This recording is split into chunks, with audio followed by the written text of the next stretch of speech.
અમરેલી જિલ્લા કક્ષાનું અદ્યતન સુવિધાઓ સાથેનું મોડર્ન એસટી બસ પોર્ટના લોકાર્પણને લઈને તૈયારીઓ શરૂ થઈ ગઈ છે। મુખ્યમંત્રી ભૂપેન્દ્ર પટેલના હસ્તે રાજમહેલના વિસરાયેલા વૈભવને પુનઃજીવિત કરવા તેમજ જિલ્લાના રમતવીરો માટે જિલ્લા કક્ષાનું મોડર્ન સ્પોર્ટ્સ કોમ્પ્લેક્સનું ખાતમુહૂર્ત કરવામાં આવશે।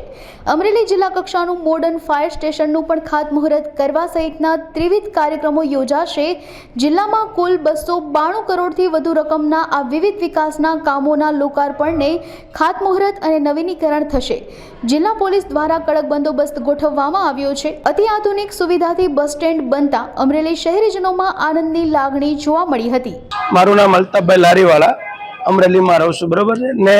આ જે બસ સ્ટેન્ડ અત્યારે જે બન્યું જે છે ને એ લગભગ અત્યાર સુધી મેં જોયું પણ આવડું મોટું બસ સ્ટેન્ડ ને આટલી સુવિધાવાળું ક્યાંય નથી ને બસ સ્ટેન્ડની ઘણા ટાઈમથી બધાને આમ ઇંતજાર હતો। જો કે મારી દુકાન અંદર છે, અમને બહુ ઇંતજાર હતો કે ક્યારે ચાલુ થાય।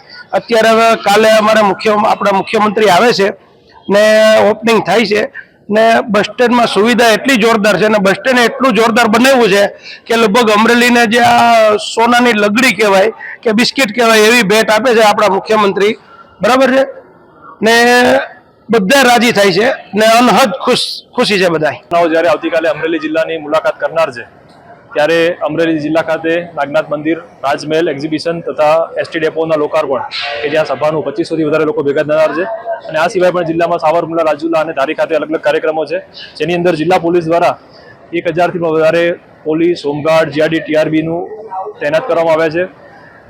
અહીંયા આગળ સભા સ્થળ ખાતે 3 પોલીસ ઇન્સ્પેક્ટર, 8 પોલીસ સબ ઇન્સ્પેક્ટર્સની અને આ સાથે રોડ બંદોબસ્તમાં પણ પીઆઈ, પોલીસ સબ ઇન્સ્પેક્ટર્સ બધાનું વહેંચણી કરવામાં આવેલ છે અને પોલીસ દ્વારા પૂરતી તકેદારીના પ્રયત્નો કરવામાં